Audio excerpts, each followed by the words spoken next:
Welcome, everyone. And I'm Cheryl Lynn Crowther. I am the president of the Seattle Special Education PTSA. And I am working on my juggling as I try and get my slide deck running. Welcome. First, we're going to work to make sure we have our interpretation set up. Slideshow, there we go. Please check. Hold on just a second for the interpreter. I just want to make sure I've got everyone pinned. So we know when to switch. Sorry, 1 second.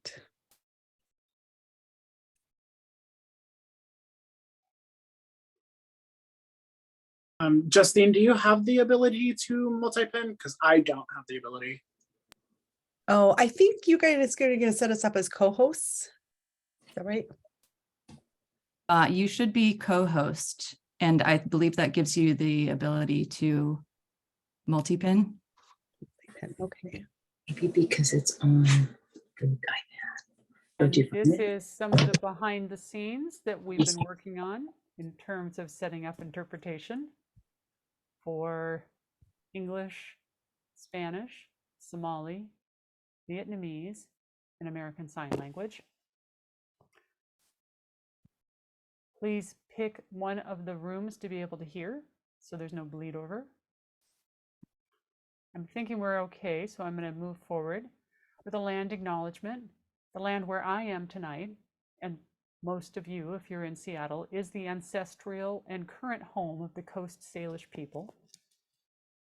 And I want to recognize not just land acknowledgement, but the land back movement, a movement to have the colonizing people of what we call the United States reunite indigenous people who have been here since time immemorial.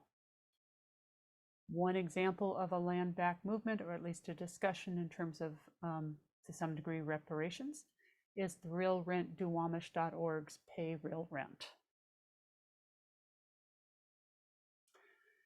As I said, I am Cheryl Lynn Crowther, and I am going to ask Juliana to read through, oh no, I'm sorry, it wasn't Juliana.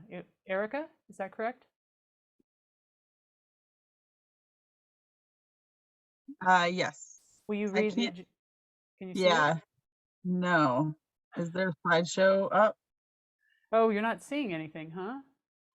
I'm not, but it could just be me. Others? No, I'm seeing nodding. Oh, No. you know what happens? Share slide. There we go. Great. I can read it cold, but you know, it might be more effective if other folks can see it too. Yes. Okay. Tonight's agenda. First, our meeting agreements and who we are. Next, we'll hear from Devin Gurley from the Seattle Public School Special Education Department. We have a presentation on restraint and isolation from Disability Rights Washington and endseclusion.org, and discussion about work in Olympia on ending isolation. We'll have a legislative advocacy update from Yana Parker and fundraising information from Laura Marie Rivera. We'll close out with upcoming events and PTA business. Excuse me, PTSA business. And I neglected to share, I am Andrea Kadlec. My pronouns are she, they. I am a white woman with shoulder length, dark brown hair. And I am the co-chair of the Inclusionary Practices Committee. This is Cheryl Lynn. This is Cheryl Lynn. Thank you, Erica. I am feeling a little rusty on some of this. Cheryl Lynn Crowther, my pronouns are she, her. I am a white woman with short brownish hair, and I'm wearing a blue shirt in front of a kind of purplish background with a bookcase behind me. I will now switch to our meeting agreements. And Juliana, can you see these and read through these? I sure can. Good evening. My name is Juliana Rake-Hillard. I co-chair inclusionary practices with Erica, my buddy. And I'm a mid-40s white lady with my hair in a messy bun, sitting in my great-great-grandma's rocking chair with some art in back of me and a quilt on the chair in back of me that my mom made. Who we are, our meeting agreements. I'm so happy to share these with you. We want to keep the focus on students and their needs. We want to be mindful of airtime. We want to respect each other and each person's ideas. Importantly, we want to discuss ideas, not individuals. Keep yourself muted unless you're speaking. State your name before you speak. Speak slowly. And probably the most important thing, advocate for those that are not here. This is Cheryl Lynn. Thank you, Juliana. One more full screen, or I believe a couple more of the full screen slides. Just wanting to do an introduction of our board members. I'm not going to ask everyone to speak. You could raise your hand or do an indicator of help people identify yourself or identify who you are. So we have president, co-vice presidents, our co-secretaries, treasurer, member at large, and then our chairs of the various committees, inclusionary practices, restraint and isolation, also kids do well if they can, the dyslexia committee, which has programs tomorrow night, as well as our legislative advocacy committee, a very busy group, communications, if you're interested, if you've got a skill set, we'd love to have some support in communications. Our membership, in terms of we also are looking for someone who is interested in supporting us on the membership. It's a back end. Fundraising in terms of our guide, and racial equity and inclusion. Okay, with that said, I am going to ask Devin to join us and let her speak. I'm going to get us out of the sharing. Sorry about that. Stopping sharing. Gosh, you'd think that after nearly 3 years of this world, I would know how to do this. Okay, there we go. Devin Gurley, Interim Executive Director of Seattle Public Schools Special Education. I appreciate your time, Devin, and this will maybe about 10 minutes. I understand we're tight on time. Thank you. Sounds great. Thank you everyone for having me. My name is Devin Gurley. I use she, her pronouns. I am a white woman with shoulder-length brown hair and glasses. I also have a blue background with a gray sweater on tonight. So I wanted to come and speak with you all for a little bit about some of the updates. And I know that there are some questions. Sherilyn, I know that you had mentioned some topics we might want to briefly cover. If I don't have the answers, I can connect back with you after the meeting, after I'm able to get some answers. But I wanted to share to start that we are continuing to make progress with our inclusionary practices strategic initiative, which for those of you who may not be familiar, Dr. Jones, our superintendent, has identified 5 priorities that he has identified as strategic initiatives for the district. One of them is inclusionary practices. As part of that work, we know that special education is a key part of it, but it is not the entirety. We also know that intersectionality plays a huge role in the impact of our students and their outcomes and their success in school. And so we also know that identifiers such as multilingual status, racial and socioeconomic status, immigration status, all of those different things can have multiple ways that they impact a student as they show up to school and what their experience might look like. And so for all of those reasons, inclusionary practices as the strategic initiative is all inclusive. And so Dr. Scarlett and Dr. Torres have been the executive sponsors, and I have been kind of the business owner managing the day-to-day operations and progress of some of our high leverage projects with that. One of them has been our partnership with Novak Education, who are some industry leaders in inclusionary practices, such as universal design for learning. Part of that work has involved training for our small and extended cabinet, for our principal leadership team. So this is principals and assistant principals. It has included working with our directors of schools, with our content and curriculum assessment and instruction managers. And we are also getting ready to start working with all of our coaches, program specialists, program managers within student supports. And so for those of you who may not be completely familiar with student supports, it includes the departments of special education, multilingual services, international and dual language programs, advanced learning, and coordinated school health, which also includes behavioral health, mental health, nursing, and other related areas. And so we are working on doing a professional development series, as these are some staff who are going to be really pivotal in that contact point with school staff and helping to implement practices that are highly aligned with inclusionary practices that allow that provide opportunities for more students to access general education and experience success and meaningful belonging.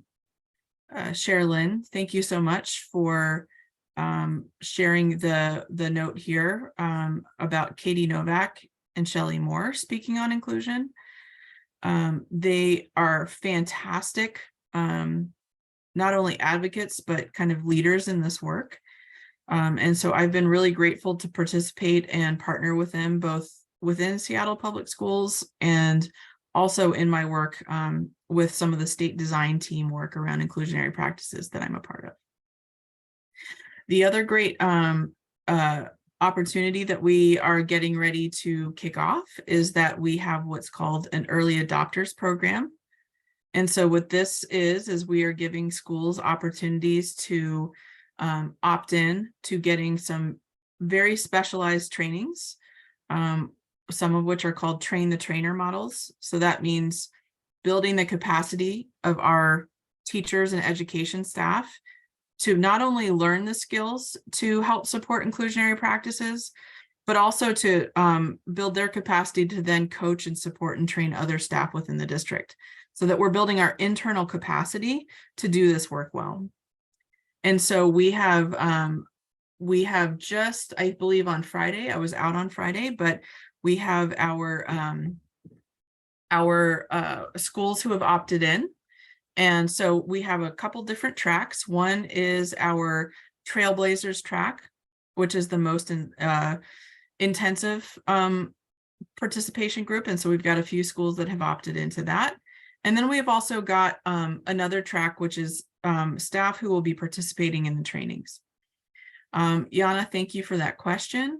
In terms of the incentive, there's a few pieces. One is that this training is free for all schools and staff who opt in.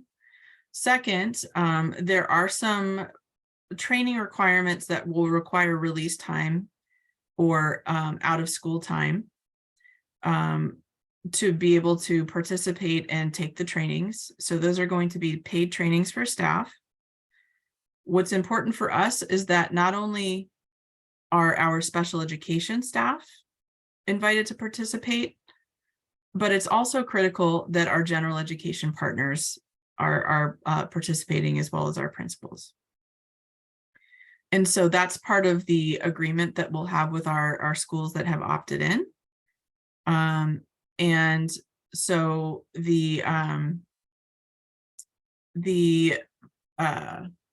what was I going to say about that?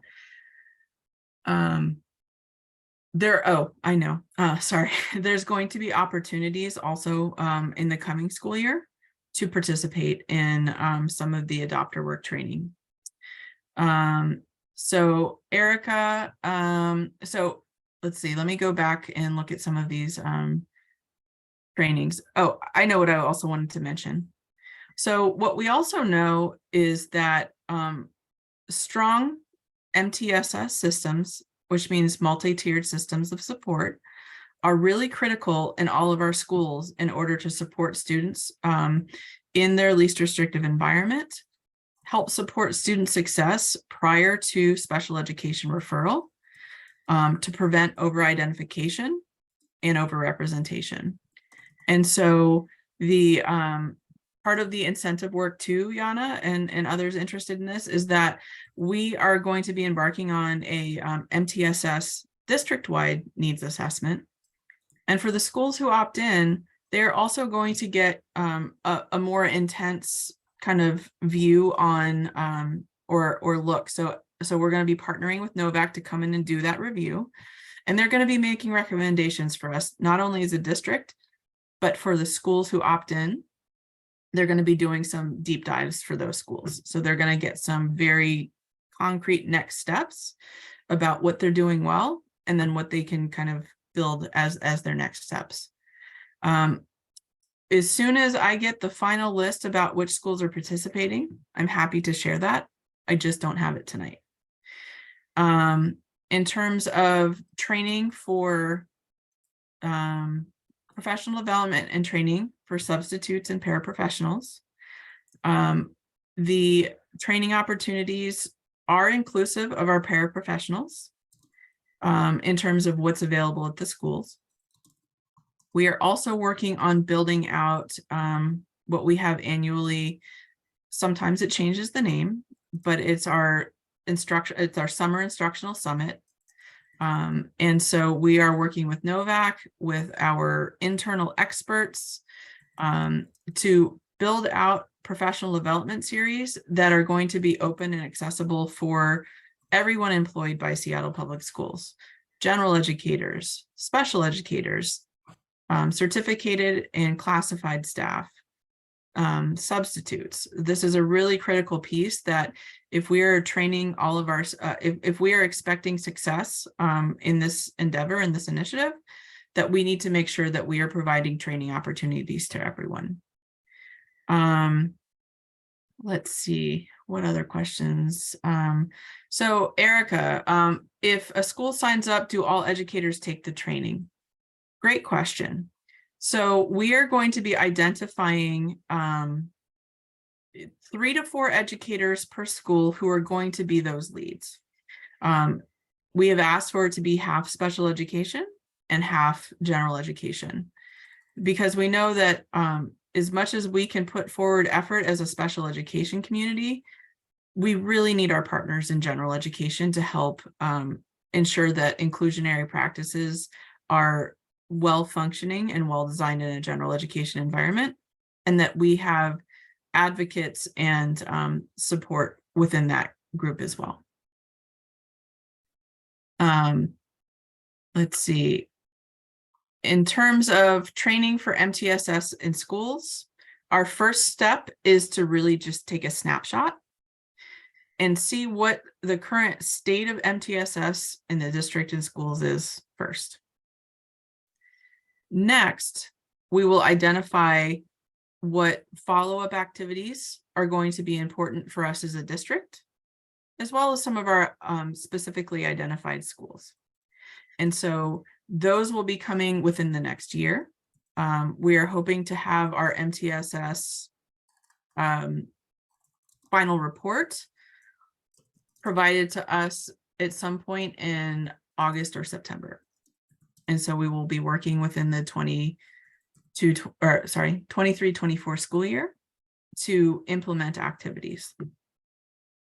The training activities will include MTSS, Universal Design for Learning, which includes ensuring that learner variability is supported in the general education environment in terms of access, expression, and other portions of, you know, what's important for students to be able to access for their getting high quality instruction in the general education environment. We will also be working on restorative practices and generally inclusionary practices as well. As always, Christy, thanks for this question. We will be continuing trainings in de-escalation strategies, collaboration, and proactive solutions. So thank you for sharing those pieces. Those are going to be incorporated into our instructional summit this summer.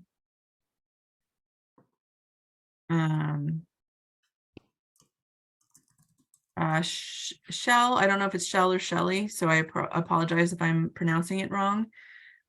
So the name of the program is, it's essentially called the Early Adopters Program with Novak for MTSS. And so we had a meeting with, we selected certain schools to start, and these are schools who had indicators with our disproportionality pieces, where there's high disproportionality, where there's potentially over identification of students for special education services. And so we really wanted to start kind of in those places first, but that doesn't mean that's where we're going to stop. That's just our starting point. And so we have a steering committee that includes Dr. Torres, myself, other members of student supports, as well as curriculum assessment and instruction, as well as a member from our principal leadership team. And so what we're looking at is making sure that we have a well-rounded and aligned professional development offerings. So when we're looking at our SLI, which is School Leadership Institute in the summer, which is where school administrators come to get professional development, that's aligned with our summer offerings for educators and staff as well. And then let's see. So Yana, your question about 4 educators based on size of school, it's more generally 3 to 4 educators per school who can really, I think the rationale, and this is a guess, is that the rationale is to make sure that we have a team of kind of folks who are going to take the intensive training, train the trainers, while there are also going to be trainings available for all staff. So there's going to essentially be 2 tiers of training. So principals and staff will identify together who is going to do that more intensive training, and then who is going to take the rest of the training.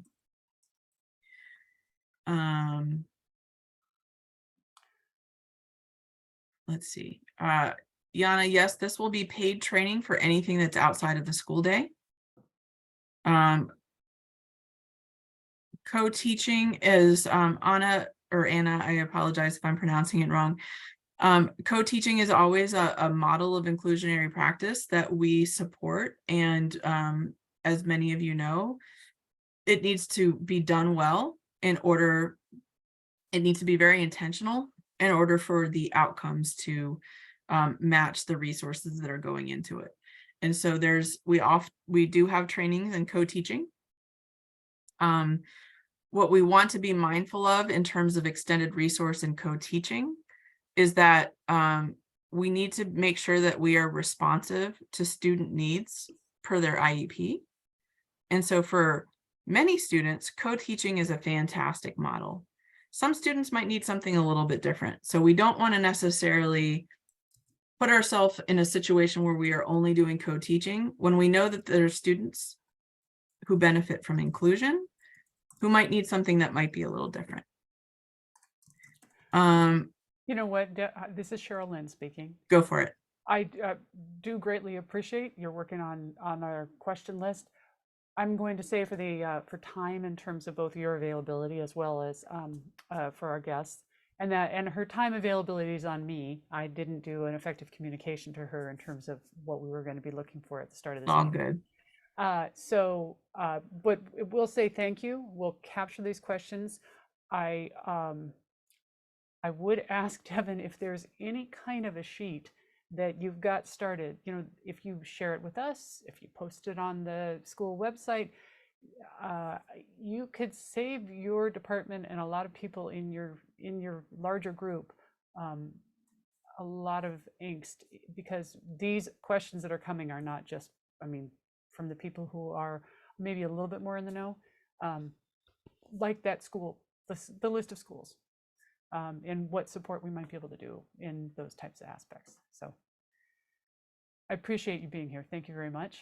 And I am now going to go ahead and introduce Andrea Kadlec from Disability Rights Washington and Guy Stevens from endseclusion.org, as well as Liza Rankin, who is also joining us, school board member, school board director, Liza Rankin, to talk as we look at this issue of restraint and isolation, both in Seattle Public Schools, but also at what's going on at the state level. Just a quick bit, Andrea and Disability Rights Washington, and along with the ACLU, did an investigation into state practices on restraint and isolation. She can speak to that. Guy Stevens is joining us from a late night on the East Coast, where he's led In Seclusion, endseclusion.org, and has really helped with parent advocacy in terms of helping protect our children. So welcome. Thank you. So my name is Andrea Kadlec. I'm an attorney with Disability Rights Washington, and my pronouns are she, her, hers. I have brownish, blondish hair, and I'm wearing a jean jacket, and I'm a middle-aged woman, and I'm sitting in my office at my desk, and I think I do have a PowerPoint, but I think I'll just kind of walk through the slides and make this more discussion format. I'll talk a little bit about just generally what restraint and isolation are and what they're not. And then just briefly what's in the current law. And then we'll talk about the ACLU and DRW report and the legislative work group report, which led to the bill that's currently moving through the legislative process, and had a hearing yesterday in the Senate Early Learning and K-12 committee. And then we can talk a little bit, if there's time, about advocacy strategies for parents if your student's experiencing restraint or isolation. If we run out of time for that, which I suspect we might, you're always welcome to reach out to me at DRW, and we can discuss it offline. So restraint. So isolation. Let's just start with isolation. Isolation is the restricting a student alone within a room or any form of enclosure from which the student may not leave. So the use of isolation rooms are typically closet-sized rooms. They're often padded and have concrete flooring or maybe carpeted flooring. And they have a lock on the back. They are often steel door, and there's a lock that an adult has to engage in order to lock. There are some that the adult does not have to engage the lock. I've seen some that have magnetic key fobs, for example, where you could leave a child locked in there for a longer period of time. We have had complaints where students have been locked in for prolonged periods of time. But we'll talk about that in a second. You're only supposed to be in isolation as long as you represent an imminent likelihood of serious harm. So it should be short duration. Physical restraint is a physical intervention or force that's used to control a student. There are physical holds that are taught that are restraint holds. Of these holds, there are a few that are prohibited. One is prone restraint, which is when a student is lying face down on their stomach. One is supine restraint. So prone is prohibited, not allowed. Supine restraint is when a student is lying on their back. And this is also not allowed. Wall restraints are not allowed. Same idea, students placed up against the wall and maybe held with furniture or with a person. That's prohibited. Any restraint that interferes with breathing is prohibited. And that's a reason that those holds are prohibited, is because they can interfere with breathing, and they do, and they have resulted in death. So these are very dangerous practices. And that's why those holds are prohibited in law. A mechanical restraint is a restraint that uses a device to restrain for someone. So it could be a belt, a harness, zip ties, or duct tape we've run into, although that's rare. Usually it's like a harness or, and people ask about seat belts. So if a seat belt is used for as a seat belt, then it's not a restraint. If it's used to prohibit a student from being able to leave because they are exhibiting imminent harm, then that would be a restraint. So that's the difference there. So those are examples of restraint devices. Chemical restraint is using a chemical to restrain someone. So this might be an anxiety med that's given on a PRN basis. And then the other definition that's come up quite a bit with this legislation is room clear. Room clear is where you might have a student who is maybe turning over desks or is a danger to himself or others. And so the teacher would remove the rest of the students from the classroom, and then the teacher would stay in the room and help the student de-escalate, and then remove that student from the rest of the room, and then the rest of the students could return to the room. So that's what room clear looks like. Imminent likelihood of serious harm is supposed to be the threshold that we use for application of restraint or isolation. So a student who is a danger to themselves or others and who is exhibiting an imminent likelihood of serious harm to themselves or others, that is when a teacher would restrain or put a student in isolation under our current law.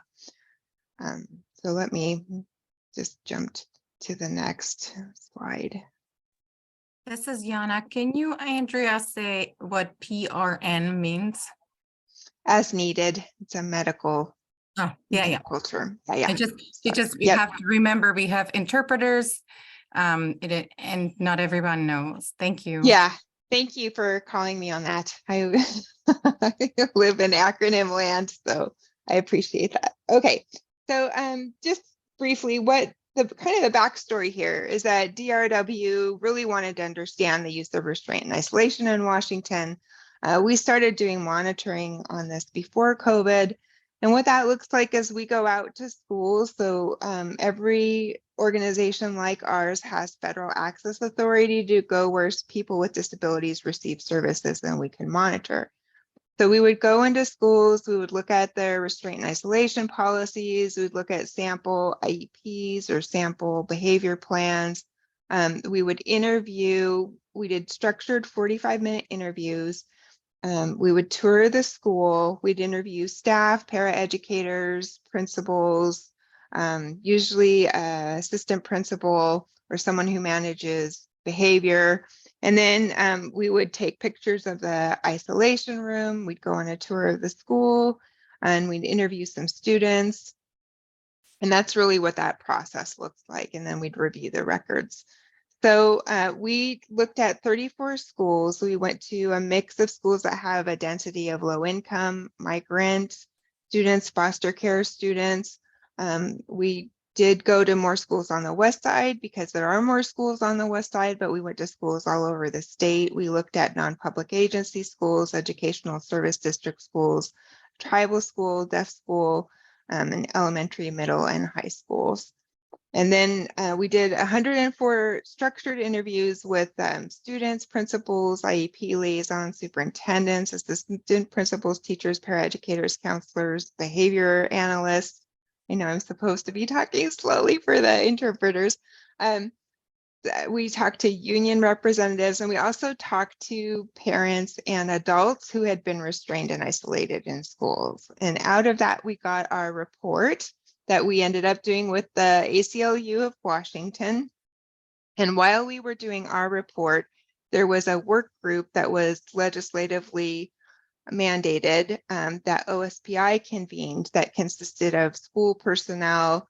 The WEA was there. There were principals, paraeducators, teachers, special education directors, and we had national experts as part of that group. And they also put together a report and that they for students in crisis. And our reports came out at approximately the same time, and we had mostly the same recommendations.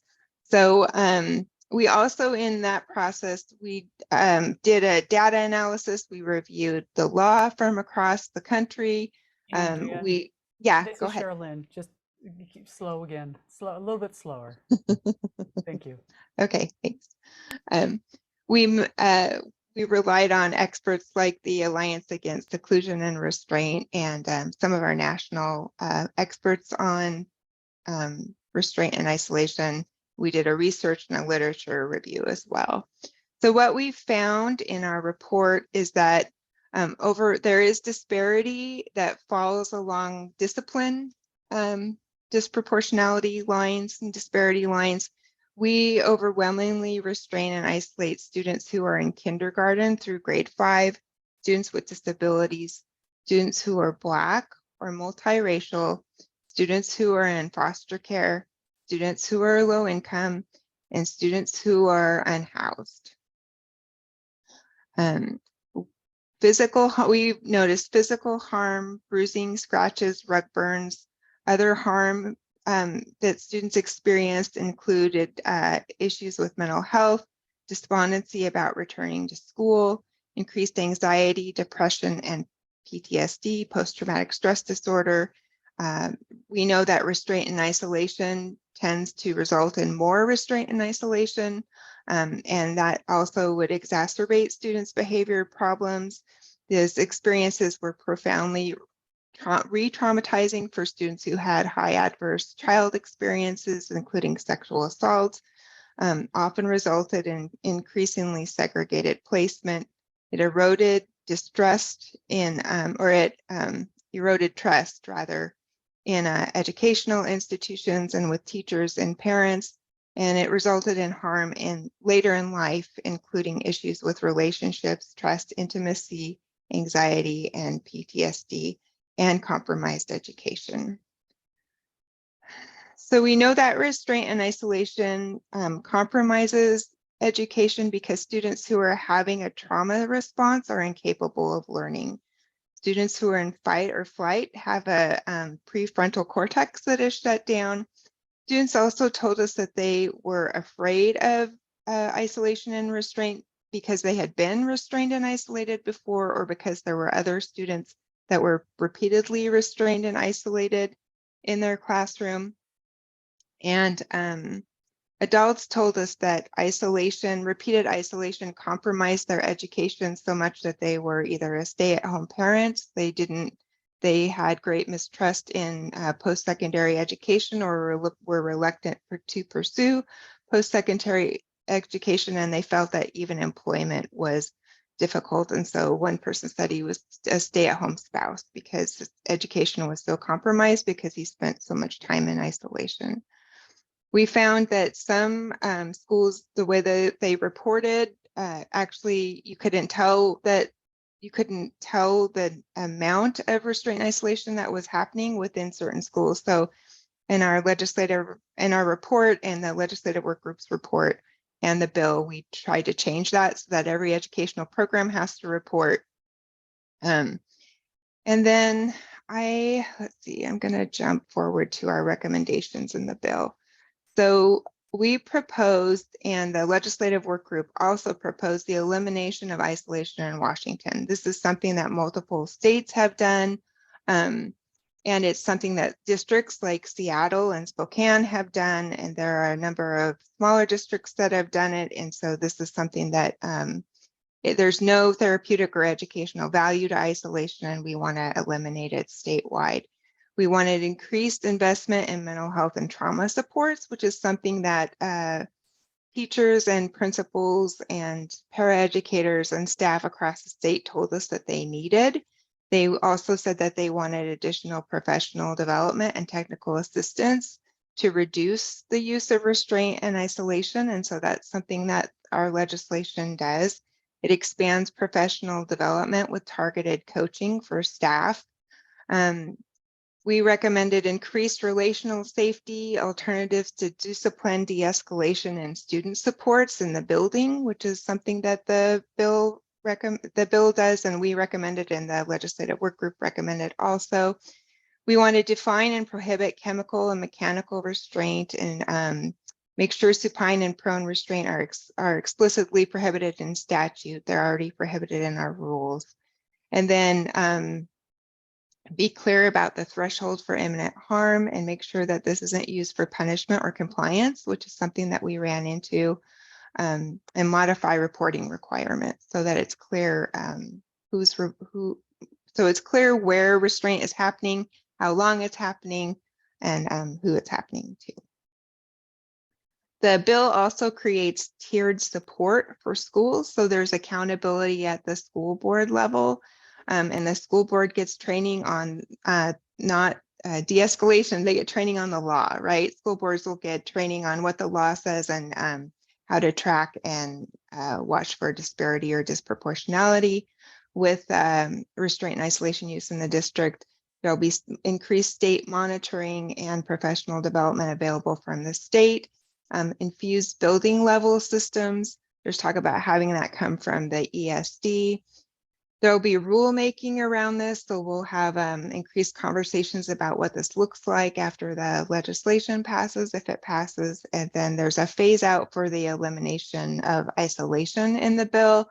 And of course, we wanted elimination gone tomorrow, but schools said that we need training first. And so so the elimination for the smaller grades is immediate, but for grades, the way the bill reads now, and initially it was 6 through 12, but then it got moved to 3 through 12. Schools can apply for a waiver and get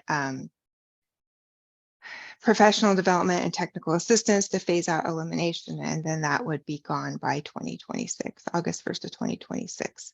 So Carolyn, Andrea, I just want to make sure that we got probably about 10-15 minutes for Guy, and the same for Liza, and then we're wrapping up at about 8:25 or so. Thanks. Yep, thanks. I'll wrap up. So we're going to skip the advocacy strategies for parents. I think one thing that I want to say about the legislation is that it doesn't take any tools away. It doesn't change any of the current practices around restraint. It doesn't change the required training for restraint, nothing like that. This really just brings in additional supports for reduction of these practices and reliance on these practices. And we know that with reduction of these practices, staff injuries go down, worker comp claims go down. It improves the environment of the school as well for teachers and for students. And so, so we're hoping that we may get through across the finish line with legislation this year. And I will stop there and turn it over to Guy, who's been a big help. Thank you so much. Thank you, Andrea. This is Charlene. Go ahead, Guy. Okay, thank you. And I was going to ask if I might be able to share my screen, and if I can, great. And if I can't, we can go without it as well. But in the meantime, if that's possible, just let me know. I do want to say that, This is Cheryl. You think- should have sharing Yeah, you capability. should be able to. okay. It says right now, who can share? Let me just try this one more time. There we go. I got it. Perfect. All right. And if all has gone well, you should be seeing my screen at this point. And I'm going to go full screen here. Can somebody give me a thumbs up and just let me know that you're seeing my screen? Oh, perfect. I see some thumbs. Okay, great. It was a pleasure to be able to come and testify the other day. And I say come, of course, come virtually. I'm over here on the East Coast, and it's actually almost 11 o'clock here. So if I'm not 100% right now, please bear with me.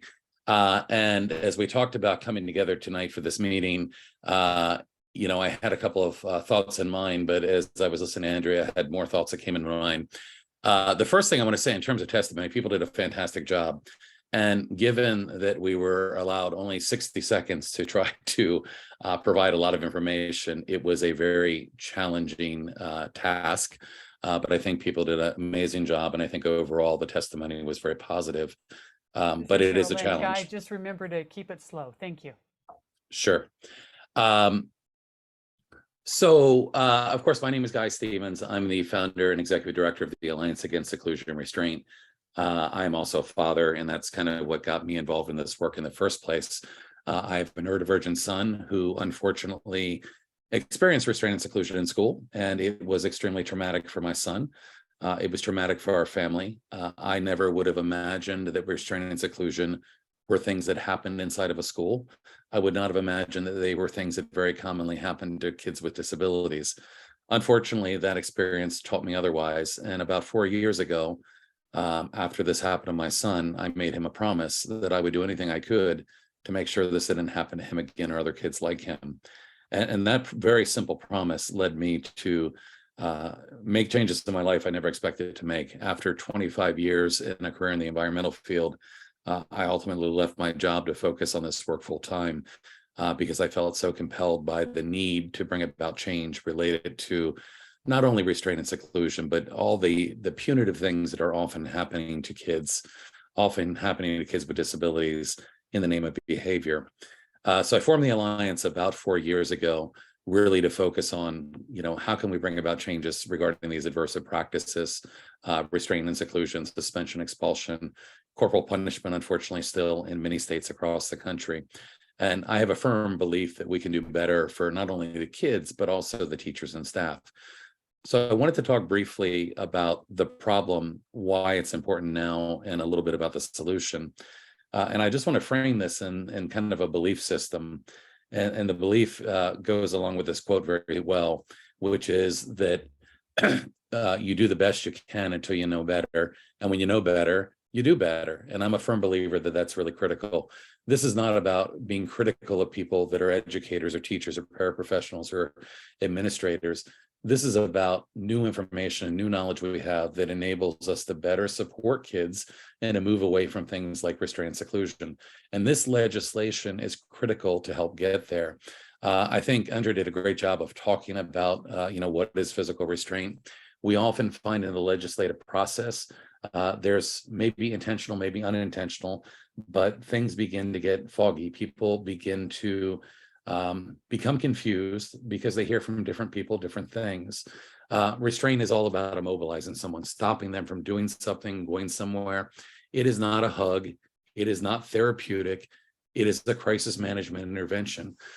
And that's really critical because, again, through this process, we often hear people say, well, they like it. They like it. Well, this is about crisis management. This is about preventing imminent serious physical harm. And as a result, this is not something you're doing to give a kid a hug or make a kid feel good, but we hear those things. And of course, isolation is really the involuntary confinement of a child alone in a room or area from which they're prevented from leaving. This is not a sensory room. It's not a self-directed break. We often hear this, people, well, what about a child that needs a break? That's fine. I'm fully supportive of a child that needs a self-directed break or a timeout. What we're talking about is forcefully putting a child in a room and not letting them leave. And of course, one of the things we know is that we have several states now that have passed legislation to prohibit the use of seclusion. That includes Georgia, Texas, Pennsylvania, Nevada, Hawaii, Maryland, Florida, and Illinois. Right now, there are others that are working in this direction as well. I do want to mention here the criteria that has been provided going back to 2012 by the federal government. While we have no federal law, the federal government has said that restraint and seclusion should never happen unless it is a crisis situation. You've tried all else you can try to de-escalate the situation, and it is necessary to avoid imminent serious physical harm. And imminent serious physical harm actually has a legal definition. It means a substantial risk of death. Is extreme physical pain. It is not a kick, a bite, a scratch. It is, if we do not intervene, someone may die. It's an intentionally high standard. And I say intentionally high because children have died being physically restrained. Children have killed themselves in seclusion rooms. We know the impact that these interventions have. And I say it's intentionally high because physical restraint is potentially deadly force. And the question is, when do you use potentially deadly force on a 5-year-old? I have an answer to that, and I think you probably do as well, but it should be exceedingly rare. Unfortunately, as Andrea pointed out, very often, and from my vantage point, talking to parents and families and self-advocates and educators from across the world, I would tell you that most restraint and seclusion is not happening over imminent serious physical harm. It often happens for non-compliance, for disrespect, for minor behaviors, for situations where well-intentioned but not appropriately staffed not only fail to de-escalate, they actually escalate situations with children. And we know who's impacted by this. Kids with disabilities, 80% of restraints, 77% of seclusions, probably even higher in the Washington state data. We know that it's Black and brown children. It's very young children, elementary kids, 5, 6, and 7 years old. And of course, kids with a trauma history, kids that have gone through adoptions, foster care. If you've got trauma in your past, you are more likely to be restrained and secluded. And we also know the impact. You know, kids are traumatized, staff are traumatized, other children that witness are traumatized. We see children and staff injured when you restrain and seclude kids. And unfortunately, we've seen hundreds of cases of death due to the use of physical restraint in schools across the country in the past couple of decades. And that's just not, you know, I'm not trying to be sensational here. The Government Accountability Office back in 2009 issued a report titled Restraint and Seclusion, Selected Instance of Death and Abuse in Public and Private Schools and Treatment Centers. They found hundreds of cases of potential abuse and death related to the use of restraint and seclusion. And one of the ironic points here is that the more a child is traumatized via the use of physical restraint or seclusion, the more they become hypervigilant, the more they're apt to have distress behaviors. And if those stress behaviors are met with behavioral approaches that aren't supporting the children appropriately, we often see things escalate. And we often escalate from there to a fight or flight response mode, where this is where restraint and seclusion happens. A child becomes so dysregulated, they try to run away, they knock something over. And if they are restrained and secluded, they are further traumatized. And that further trauma leads to additional changes in the brain that cause kids to be more likely to have behaviors in the future. This same trauma cycle holds true of staff. The more they restrain and seclude, the more likely they are to do it. So it's this really, really detrimental cycle. I want to hit a couple of quick myths here. And one is restraint is safe. We often hear this, restraint is safe when you have the appropriate training. We hear things like restraint is safe and therapeutic. We had a school in Illinois at one point that argued that prone restraint was safe and therapeutic. Absolutely nonsense. The truth of the matter is, even with appropriate training, the use of physical restraint, when you put hands on a child, it may escalate them to the point of a fight or flight response. This is not a thoughtful prefrontal cortex thought. This is their body defending themselves. They will flail their arms, they will kick, they will try to get free.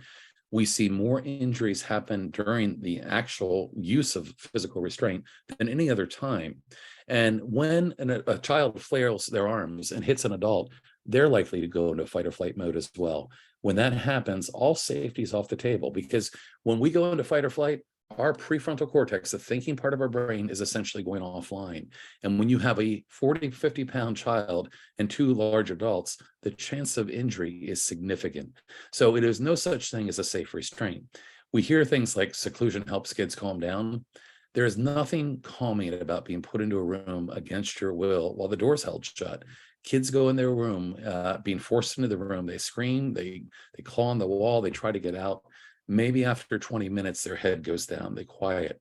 This is not a child thinking, what did I do wrong, and reflecting on what happened. This is actually our brain entering such a hopeless state that we begin to shut down. Kids even go into dissociative states, sometimes in isolation rooms.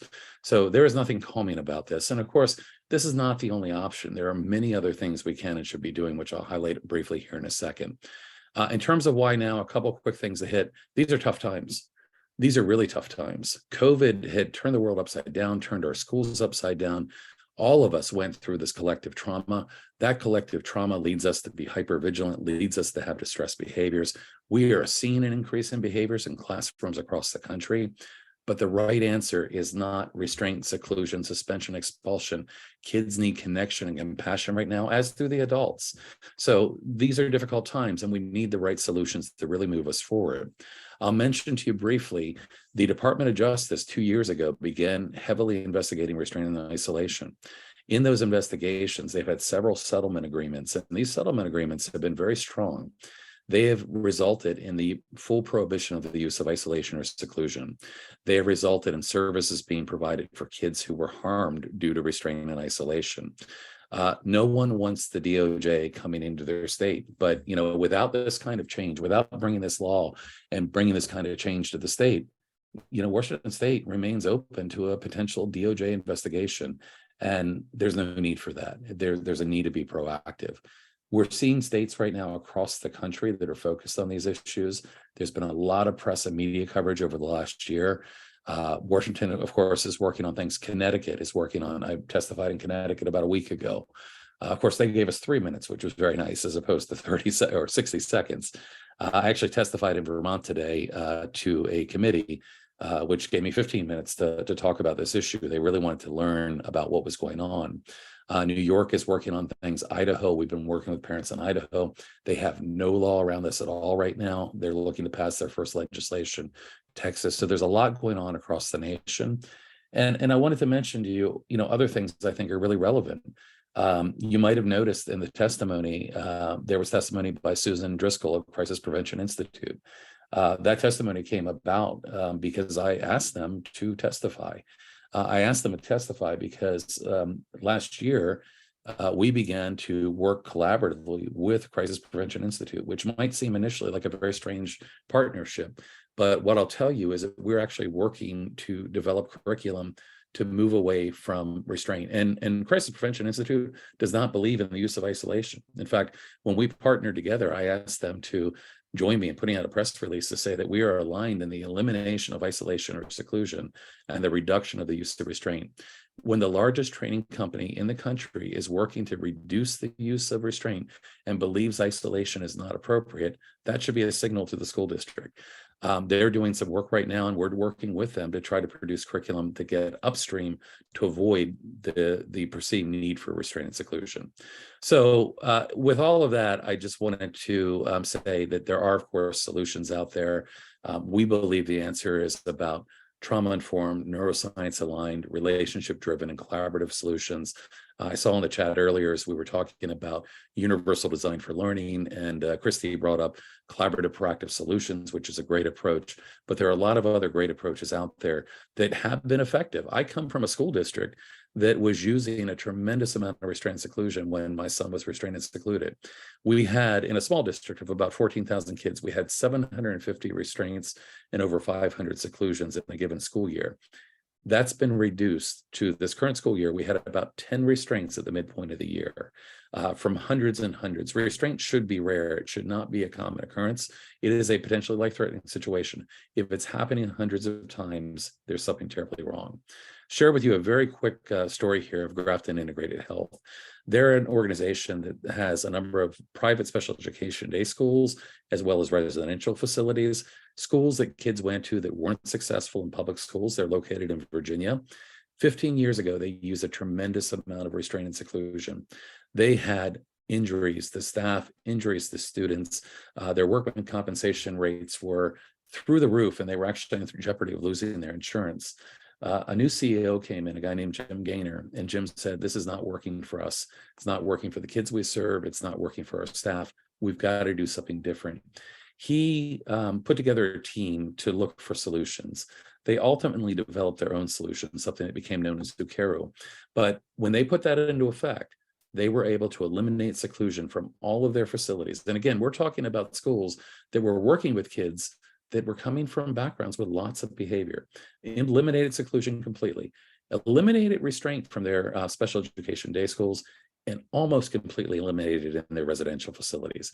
But the other part of the story is they increased teacher satisfaction, they decreased staff turnover, and they saved millions of dollars. So the things that are better for the kids are also better for the teachers and staff. One final point I'll just hit here, and this is relevant to what we've been talking about with training. In my opinion, when it comes to what training is needed to end the use of isolation, I don't believe any. There is nothing difficult about ending the use of isolation. It's a matter of locking children in rooms. In fact, many schools don't use isolation or seclusion. And as a superintendent once said to me, if you don't have a seclusion room, you don't seclude children. I don't think, in Vermont, we were talking about prone restraint. I don't think any special training is needed to get rid of prone restraint. People have other tools. Now, that said, there is training needed to shift the culture. There is training needed to move in a better direction. And those are kind of, again, trauma-informed approaches, applied educational neuroscience, collaborative proactive solutions, and other things like that. So I'll stop now, but as I was listening to Andrea, it just hit me that there's so much to talk about here. And I'm hopeful. I'm hopeful at some point we'll actually have national legislation. I was able to testify to Congress last year on the Keeping All Students Safe Act. We should have national legislation. This is a civil rights issue. But in the meantime, it's important that we can move anything we can forward in states. And I'm hopeful and want to do anything I can through our organization to support the efforts there in Washington State. This is Cheryl Lynn. Thank you, Guy. Even as I've been working through some of this, not as much as I'll say some of my colleagues on the board, this is the kind of stuff of nightmares. And it's also, I'll say it, that this is a country that it took us until I think 2021 to outlaw lynching. Right, right. We can do better. And well, last week in Oklahoma, they were poised to pass a bill to eliminate the use of corporal punishment on children with disabilities. Only children with disabilities. Other kids were fair game apparently to hit. The bill was expected to pass. It ended up at the last minute. A representative got up and said, "I'm a Christian, and the Bible says this about punishing kids, and therefore I believe that we can't get rid of corporal punishment." So we live in a very divided world, and people have very different beliefs, but we have 19 states that still allow you to hit kids. I would say to you that restraint and seclusion, at their best, are misguided crisis management interventions that are overused. At their worst, they're abusive. And absolutely, we can do better, and we can do better not only for the kids, but for the teachers and staff as well, and that's really critical. That's great. Thank you, Guy. This is Yep. Cheryl again. Eliza, and if you you can keep it about 10 minutes.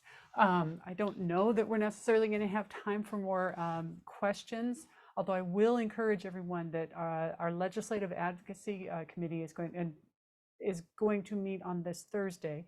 Jan is also going to talk about that in a little bit. So for those of us who are wanting to not just take this information and try and sit with it, but to take an action. So Liza, thank you again for joining us. Yeah, thanks. Hi, this is Liza Rankin. I'm the Vice President of the Seattle School Board. This is the 4th year of my 4-year term on the board. And I've been working on this issue since just about my first day. Let's see, I'm a white woman in my 40s. I have brown hair pulled up into something fun. And I am actually feeling super sad. I don't like Guy, for some reason, something about how calm and kind you are when you're talking, combined with the things you're saying and knowing that you experience as a parent, is hitting me in a way that I was not really prepared for right in this moment. But thank you so much for joining us, and Andrea, of course, as always, for your work in being here. So given all of the things that we just heard from Andrea and Guy, you know, all of those things have been true in Seattle Public Schools, in Washington State. And knowing that, when I came to the board, one of my priorities was I really wanted to eliminate isolation. And I had a shared goal with another school board director who I didn't know before we were both on the board. And we were in a committee together, and we decided that isolation and restraint would be kind of our #1 policy priority. And then COVID happened, and we had to put on hold any policy work that wasn't per the governor's orders, and any policy work that wasn't either directly related to COVID or necessary for the basic functioning of the district. So we had to sort of shelve that for a little bit. But in that time, I kept talking to people and special education teachers. I talked to teachers at SBS who, you know, started at a new school and were so excited when they saw that their classroom had a little room that they could make into like a safe space, a quiet down space, and another more senior teacher saying, oh, no, you're going to need that. You're going to need that for other things. And basically telling this young new teacher, like, plan to isolate your students. Do not plan to use that space for something else. And she just she came from another state and was just appalled and blown away that in an instant she had gone from like, oh, how great, there's this little nook that I can make into this space for students, and realize that that was not how people were using those spaces and not why it was there. So talked to special education teachers who didn't want to isolate and restrain students. Community partners, I spent some time talking with clinical psychologists and staff from Children's Hospital. The PBMU is the psychiatry and behavioral medicine unit. They are, you know, they are hospital psychiatric care for kids in their highest level of crisis. Their philosophy is restraint-free, seclusion-free. And so in talking to them, it's like, if you all can do this, certainly we can do this. And so I just kept talking to more and more people and working on how to make this policy change, and got some similar pushback that we are seeing now happening at the state level as this bill has come forward. Oh, I don't think we can do that. Oh, it's going to be too hard. What do we do instead? You know, all kinds of reasons to not make any changes. But really, it was so clear that people don't want to do this. They don't want to be in these situations with children. And if you take them out of the moment, they don't think that, well, maybe there's a few exceptions, but for the most part, people don't think this is the best thing for me and this student. But for whatever reason, they don't have the range of tools or time and support that they need to do something different. And that's what's really important about this bill, is that it does have training, professional development, training for school board directors to understand what they're even, like, what data they should be asking for, what trends they should be seeing. And so anyway, I have supported this bill on behalf of Seattle Public Schools and as a school director. And, but we also, so sorry, I'm getting a little off track. So once we were allowed to bring forward new policy again, policy work that wasn't directly related to COVID, I brought back our policy. It's policy 3246, and I can drop a link in the chat. Whoops. I brought the policy back, and it was approved unanimously by the full board in September 2021.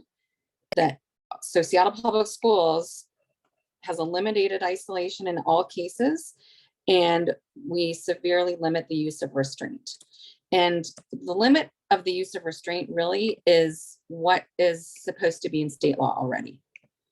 it's in particular, our representative Jerry Paulette was saying, well, we already don't allow that as a state. And I said, well, but people are doing it all the time. People are using restraint instead of other interventions, and it is being overused in Seattle and in districts all across Washington state. So we really, in the policy, you know, it could seem duplicative, but really we had to be clear about what our goal was for the use of physical crisis intervention, and that it was there be no isolation, and that restraint be as infrequently used as possible. And so the policy was approved by the board in 2021. Staff created a 3-year plan of training. So it's 2023 now. So we're not quite to the end of that 3-year training. They started with building training at the schools that had the highest incidences of isolation and restraint, and have been going building to building, helping folks understand what is and isn't permitted under the policy. And we, you know, just like anything else, when you look at the whole, yes, the highest documented incidents, as we know, sometimes documentation can be, reporting can be not super consistent. And that connects to what someone mentioned earlier about people don't always even recognize that they're participating in a restraint. And also that sometimes a restraint is necessary in an emergency, and that in that case, it's okay, but we still need to track it and report it and talk about what happened. So where we are now in Seattle Public Schools is in progress towards rolling out the training of the new policy, which again, the biggest change was prohibiting isolation, and the language was really to clarify what already was in policy, but wasn't necessarily as direct. We also directed the superintendent to report annually to the board, which would mean the superintendent would have to require all schools to report annually to him. The use of restraint, other uses of physical crisis intervention, including changes in practice to reduce their use.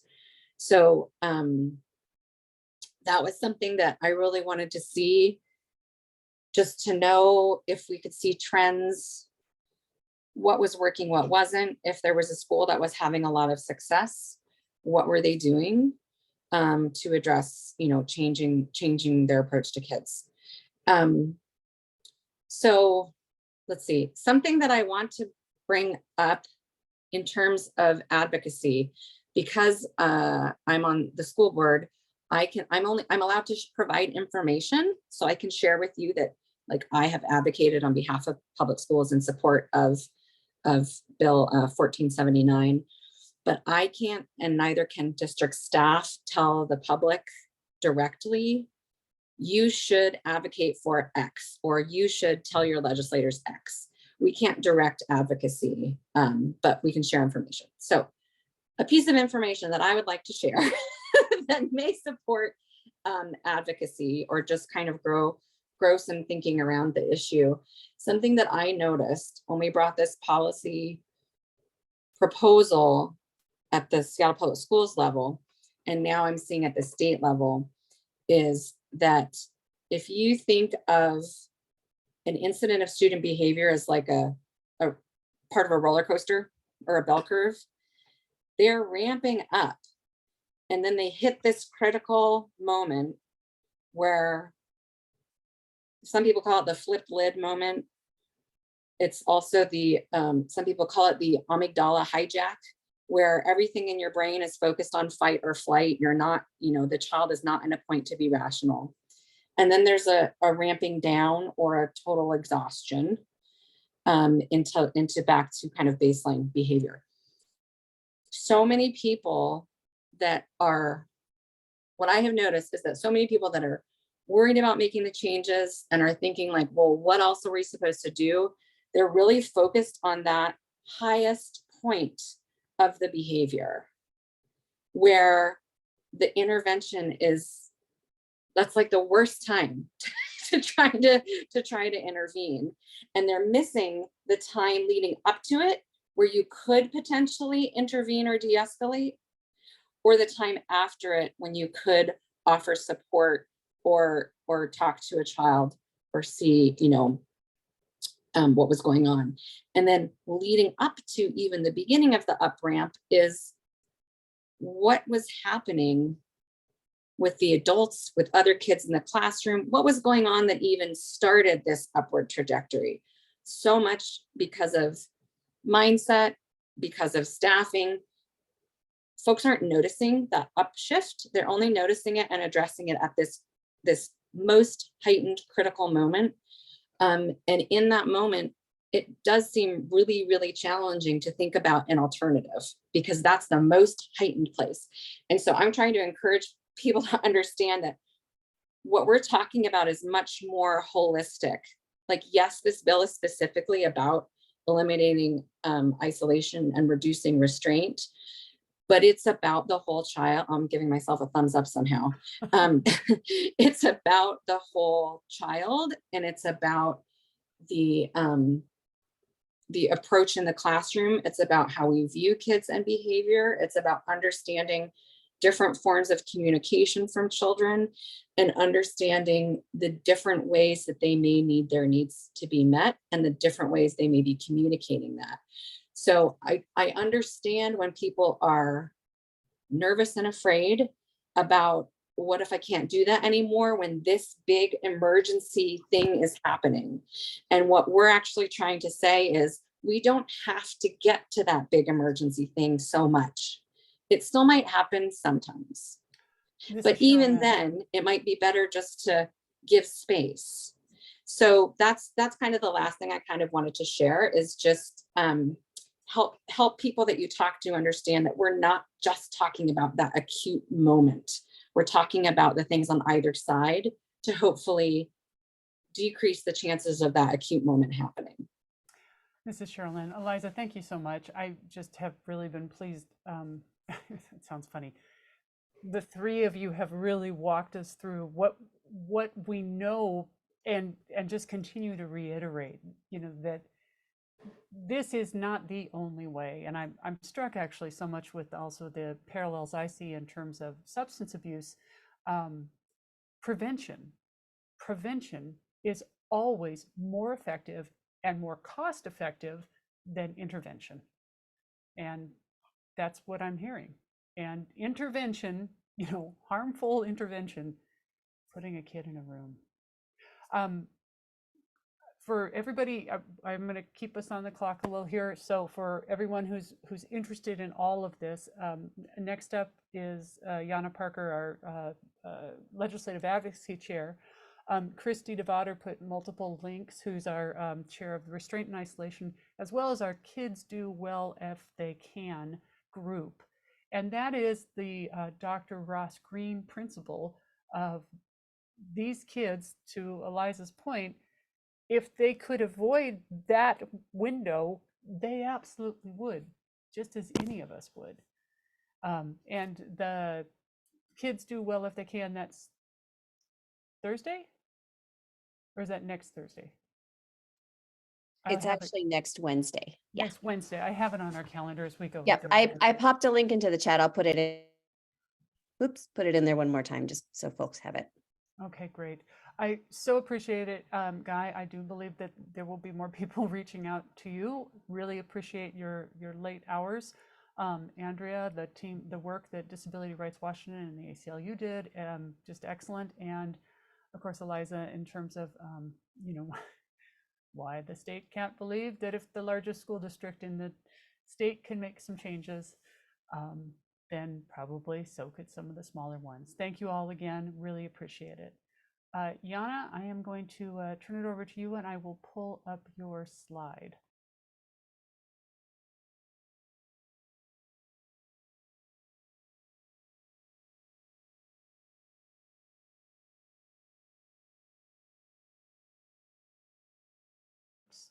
Jana, are we there?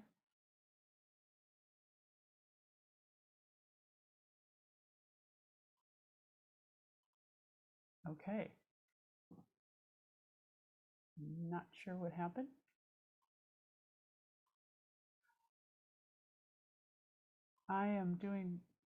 We have Yana on board here. I will do a Like we brief. lost her. Is there a possibility, Sherilyn? I don't know what time allotment is, but do we have a few minutes for a Q&A while we wait for Yana to? Yeah, this is Yana. Let's have Q&A. I just recovered my Zoom windows out of a lot of windows. So please do Q&A. I'm going to gather myself. Cheers. Great. Okay, great. If there are folks who have questions for Guy, for Liza, for Andrea that you'd like to have answered, feel free to raise your hand or pop those in the chat.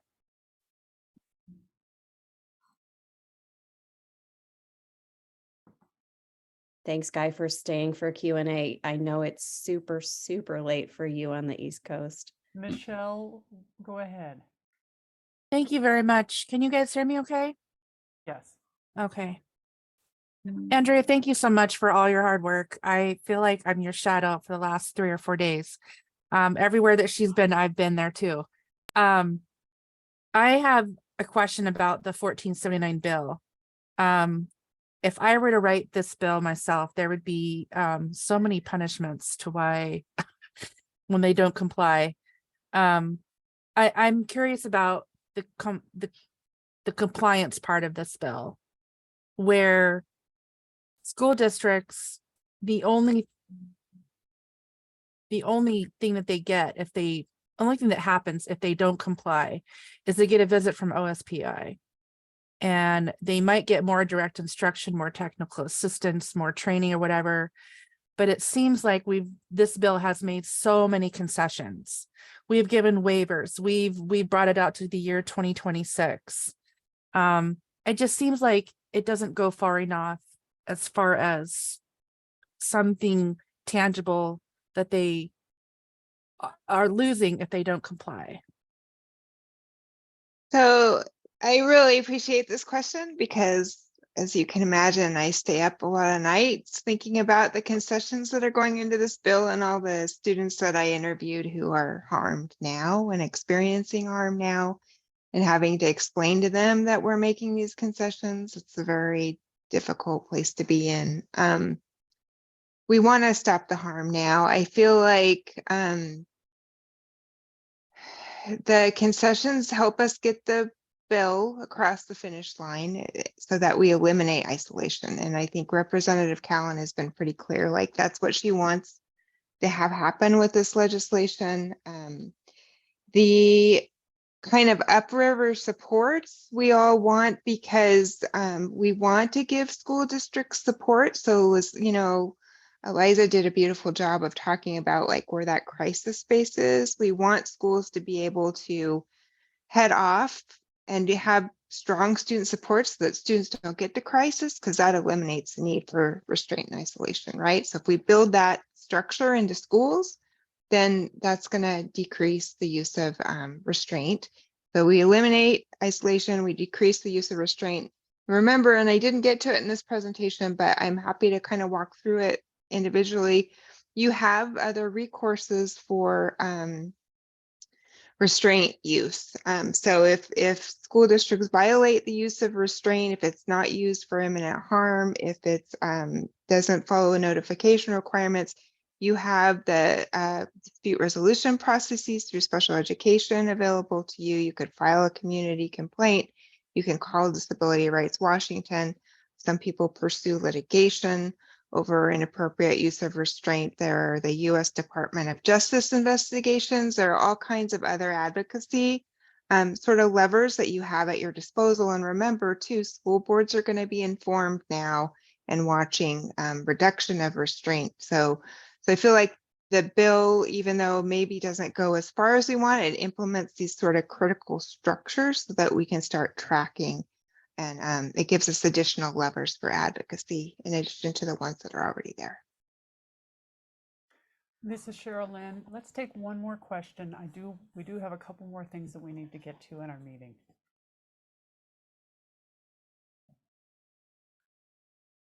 Someone raise their hand, or do we have another question?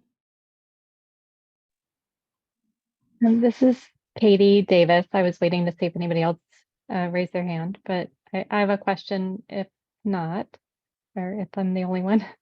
I'm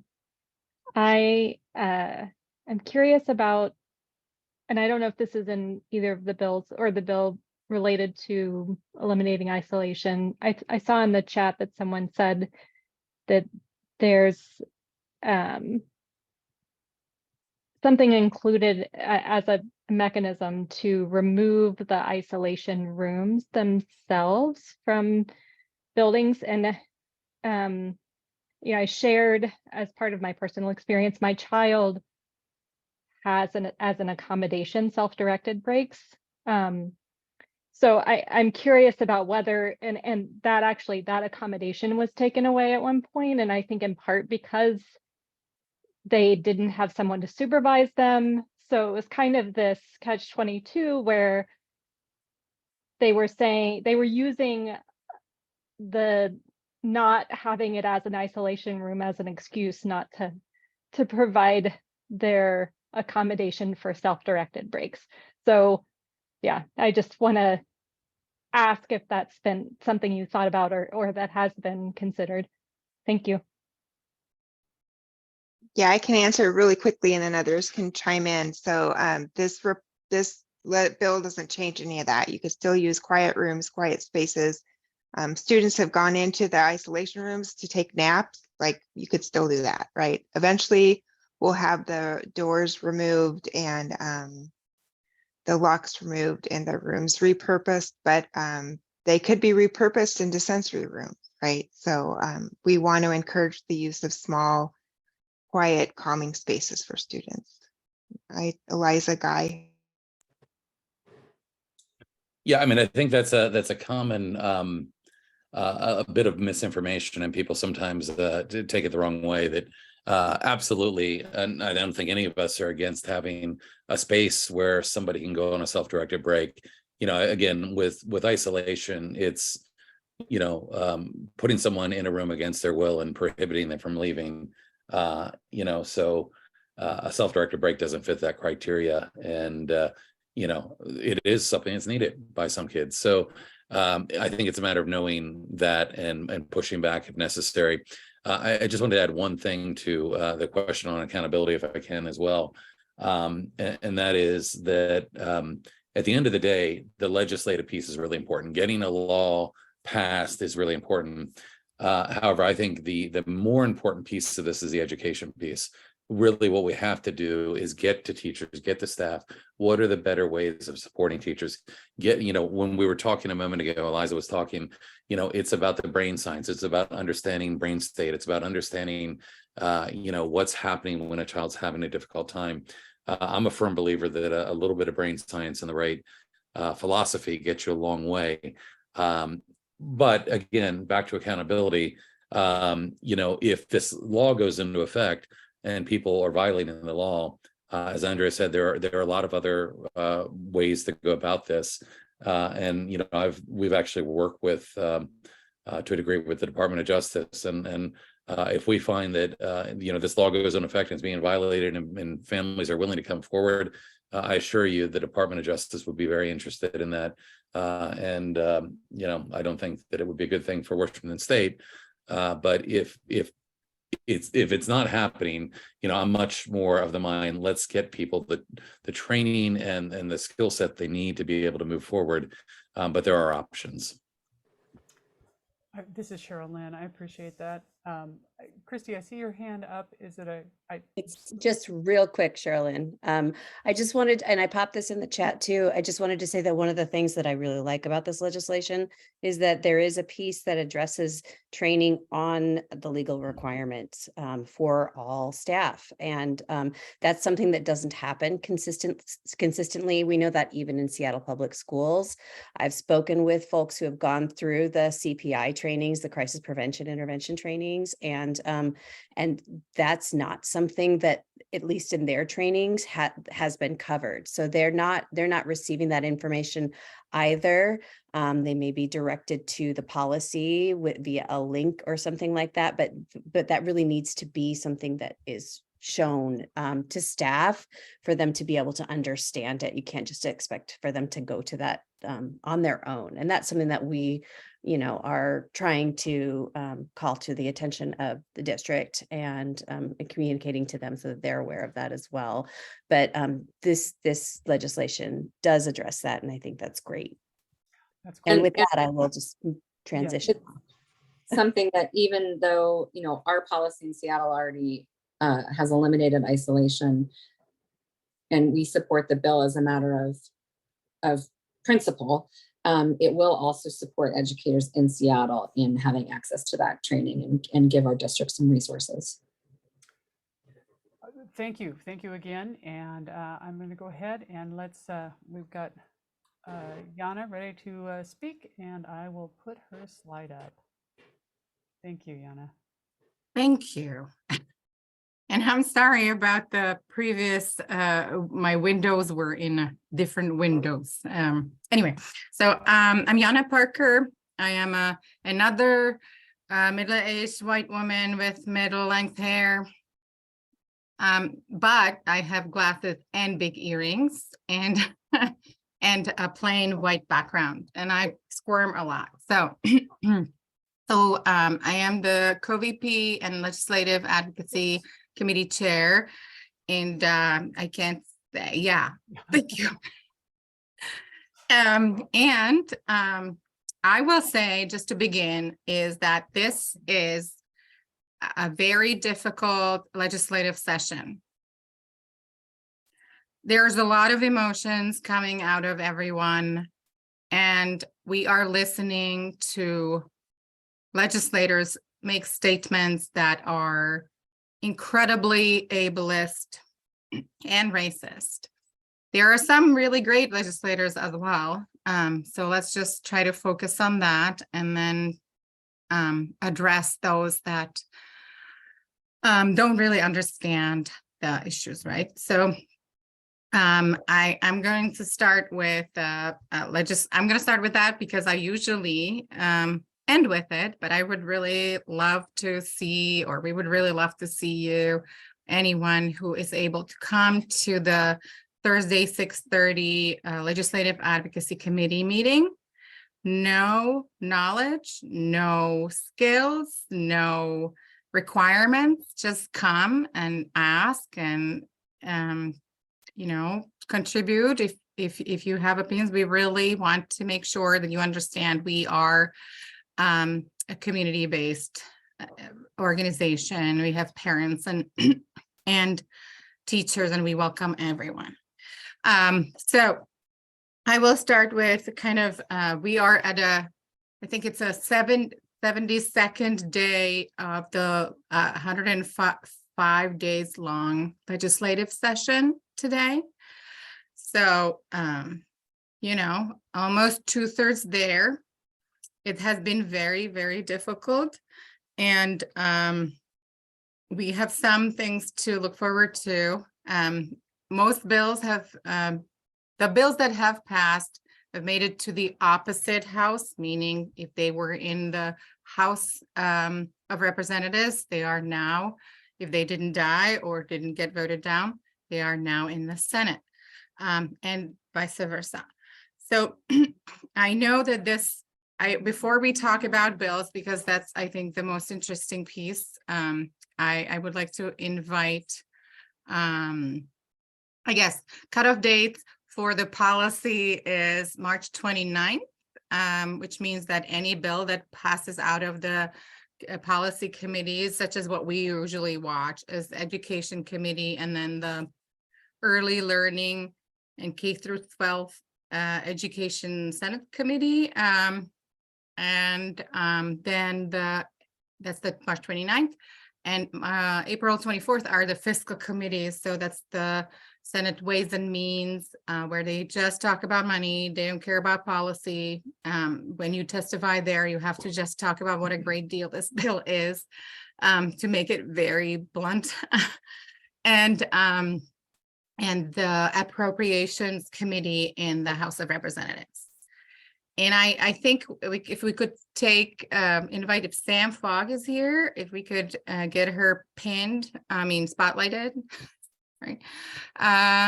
On the, yeah, thank you. That way we can kind of have her talk about the budget, because that's kind of another level. And I'm not quite there yet, honestly. Take it away. Yeah. Thank you, Yana. And thank you again for all of the work you've been doing this session. It's been really impressive. So most of what we ask our families to do around advocacy during the legislative session is specific to individual bills. But this week and next week are really big weeks in the legislature. This week is Senate Budget Week.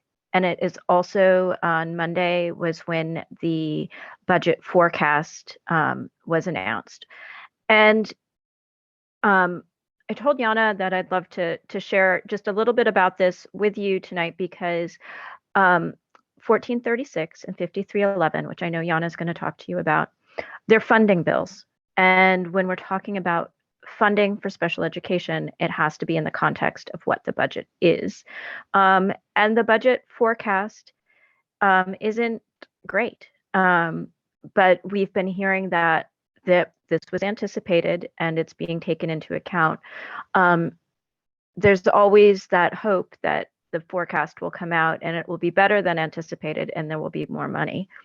But the way that, so the forecast came out, it was not great. And the way that the budget stuff works is they do it in different pieces. The capital budget was yesterday, and at 10:30 in the morning, they dropped or they published the capital budget, which was 500 pages, and then they took testimony yesterday, starting at 4 p.m. We're going to go through a similar thing with the operating budget for the Senate. That will actually, I'm being told, drop Thursday evening and then take testimony starting at 2 o'clock on Friday. We'll then repeat the same process in the House. So there's 3 budgets, there's capital, there's transportation, and there's operating. And so I testified on the capital budget yesterday. I'm anticipating testifying on the ops budget for the Senate on Friday, and then I'll repeat that next week. But it's pretty intense, and you're really just talking specifics around the numbers. But that's a little bit about that process and what to expect and what we're looking for. I'm happy to say that we did see in the capital budget some specific funding for skills centers in Seattle Public Schools. So that's great. Oh yes, ops is operations. So capital is like our buildings, and operations is like our staff. So I hope that helps a little bit. And I'm going to hand back to Yana now. Thank you. I think I'm going to have to watch it again, and then we're going to have to talk about it on Thursday. So it is a high level information. So I just want to make sure that everyone knows here we are a PTA. We are really not expected to know all of this. Sam just knows it all. So, don't feel intimidated by all the information, and do feel like you can ask questions, anything. Okay.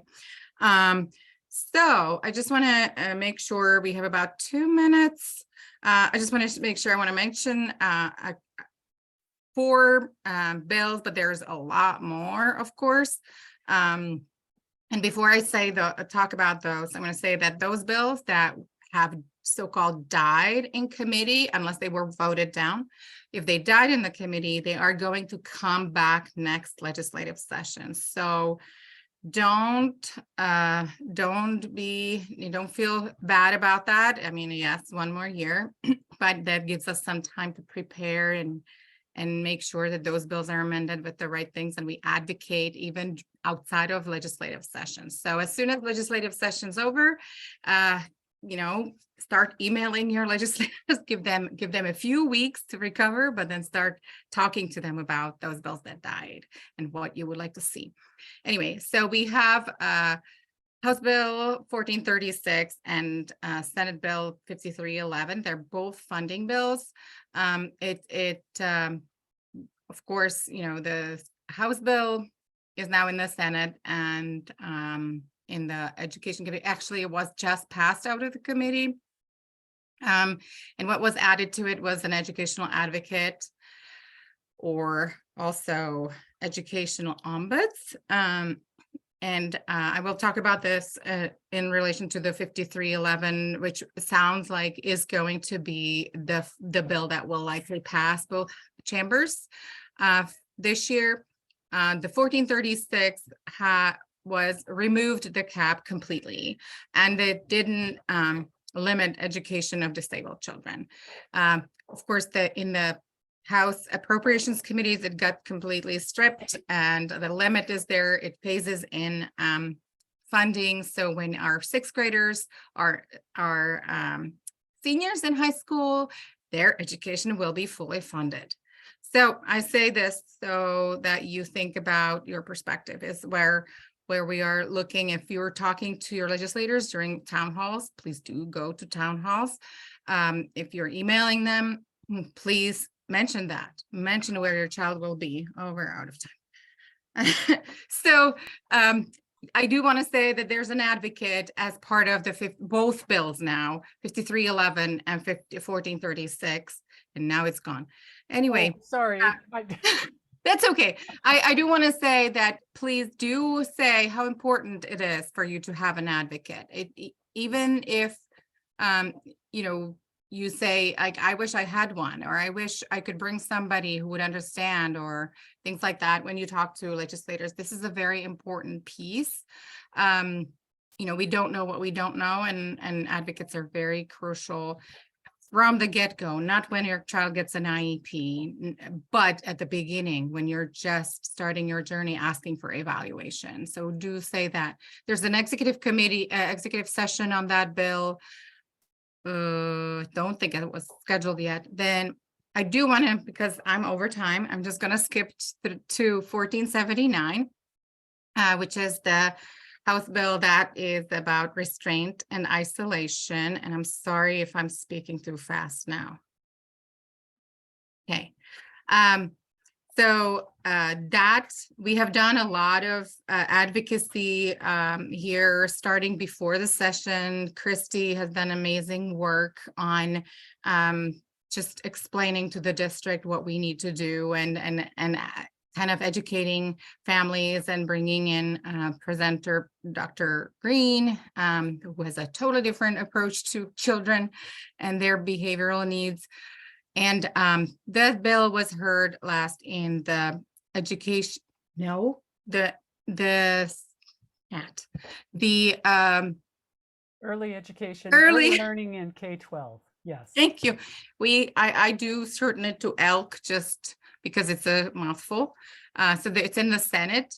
And now it's waiting to be scheduled for executive session.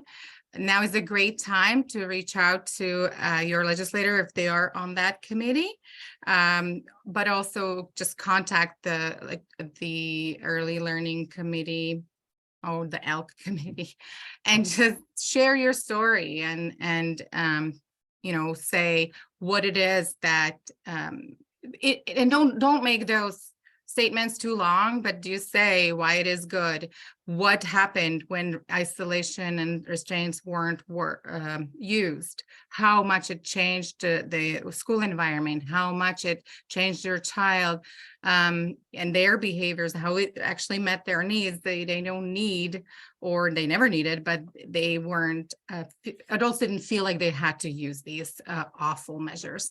So I do want to ask that you watch out, keep an eye on our posts on social media and on our website and on our blog, that we kind of try to put all the calls to action that we can come up with and quickly put up. But I'm gonna end here because we are over time, and thank you so much. Thank you. I appreciate that. This is Cheryl Lynn. Laura Marie, I just, is this still going to work for you? I just created this slide because I know we're really talking about our guide support.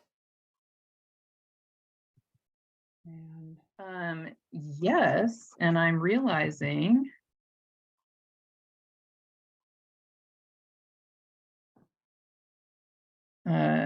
you have my laundry pile behind me. Sorry. They're distracting. Hi, everyone. I'm Laura Marie, and I am a platinum-haired white lady with glasses sitting in front of a photo of me teaching in front of a colorful Jackson Pollock painting from when I used to work at a museum. Cheryl Lynn reached out and asked for some help with fundraising this year.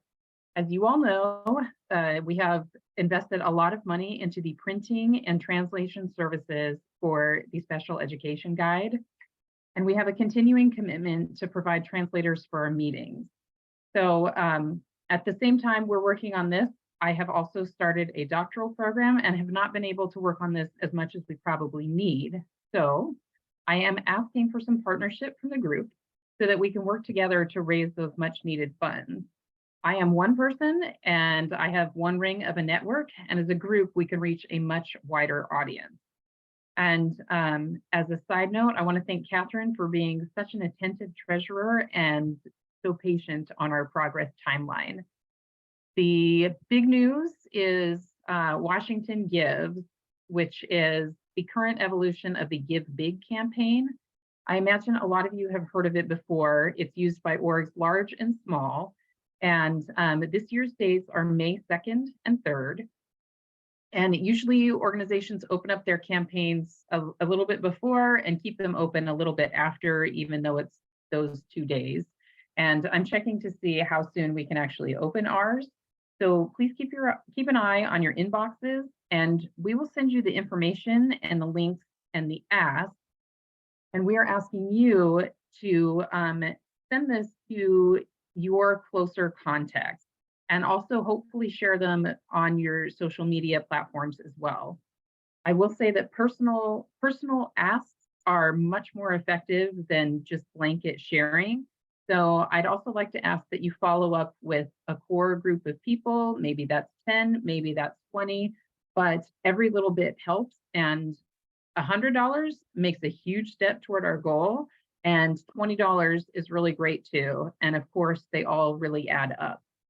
And another note about adding up, I don't know if you all know this, but there are a lot of local companies that will match donations, charitable donations. Starbucks, Microsoft, Wells Fargo, Quote Wizard, Boeing, Intermec, I don't know, Liberty Mutual, and Alaska Airlines. Sorry, I forgot to slow down. So please think about that. If you work for them, or a spouse, or a grandparent, or a close friend, or someone else that you can ask, that these companies will match donations to organizations. And I'm also hoping that we can have a few donors that can offer to do a matching grant to help unlock extra funds. I have reached out to a few, and we will see if that happens. But the goal here is to spread this information wide and reach as many people as we can, sharing the actual guide and also asking for donations so that we can get our money back in the special education PTSA fund, so that we are operating in a comfortable balance and can continue going forward and paying for our translation services. And the other option we have for a fundraising event would be, if anyone is interested, I've been speaking with the Mariners, and before I get too far down that path, we need to kind of gauge interest. But is that something people would be willing to do?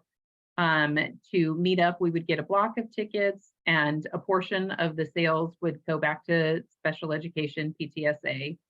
And I'm wondering if there is any interest for that, if you all would like to get together and see some people in real life but in an open air setting. And I don't know if you want to give a thumbs up, a thumbs down, or let me know later. I'm open to it. But we're just looking at some other options for how we can raise funds in the very near term.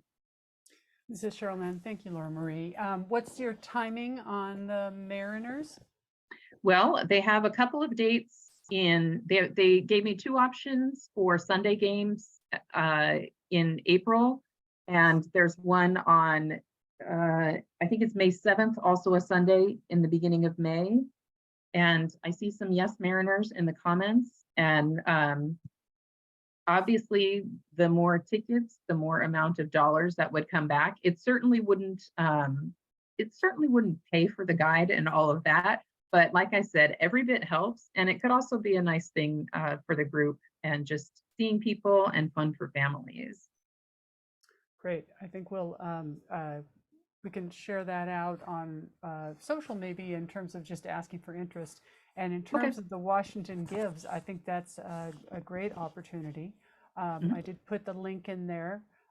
And as we've got folks who are members and anybody else who also, whether you're a member or not, if you'd be interested in volunteering to help with this, Washington Gives, or what was Give Big, is it's a nice formula to make it easy to ask other people for something that's near and dear to your heart. So if we can put some language together, and we can also provide some guides. So Laura Marie, I can help. I can work on some of that with you, and then see if we can get some other folks.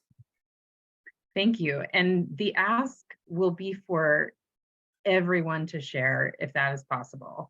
And we can even ask our friends if they can't donate, that is totally fine. Would they be willing to share so that we can spread the word for the guide and reach a wider audience of potential donors? That sounds great. Sorry, slightly distracted because I have to try pretty soon my orange cardamom olive oil cake that was being made while I was doing this. So I will be. That sounds delicious. Later. We have. Oops, I did. I'm not sure if I did the right thing. We have some minutes to vote on. I'd love to get this PTSA business just taken care of.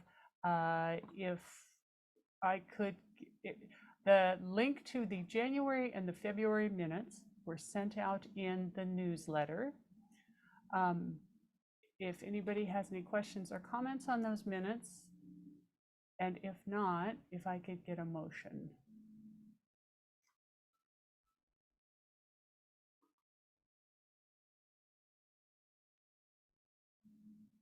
Can we pull up the minutes?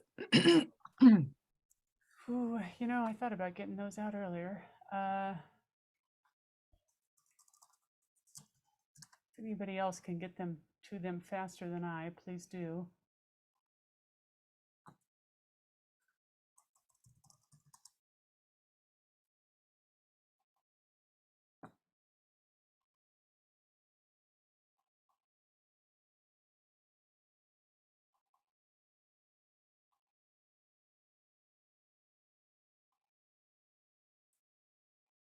And okay, well, I can put it in chat.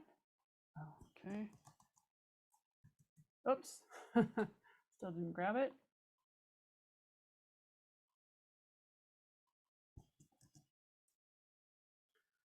There is one of the minutes, and I believe those are February's.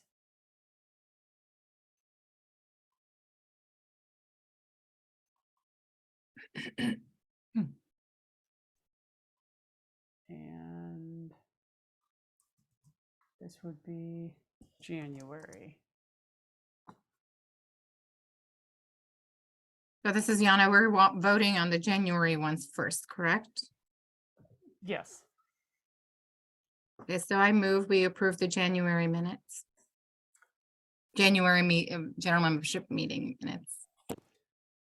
Do I have a second? This is Christy. I second. Christy DeVotter. Just to be clear. Yes, we do have some Christies.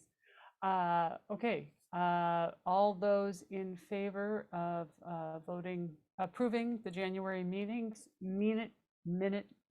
January meeting minutes. Doesn't help that I can smell the cake.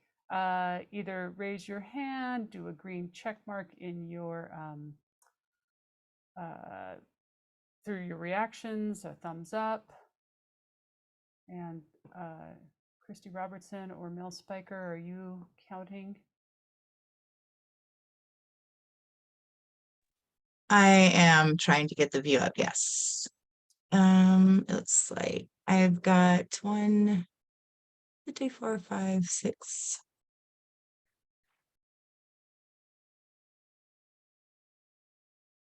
I don't have half yet, unless I'm not seeing everybody. Well, it's going to be members. Okay, 1, 2, yeah. 3, 4. Okay, got it. Okay, any opposed?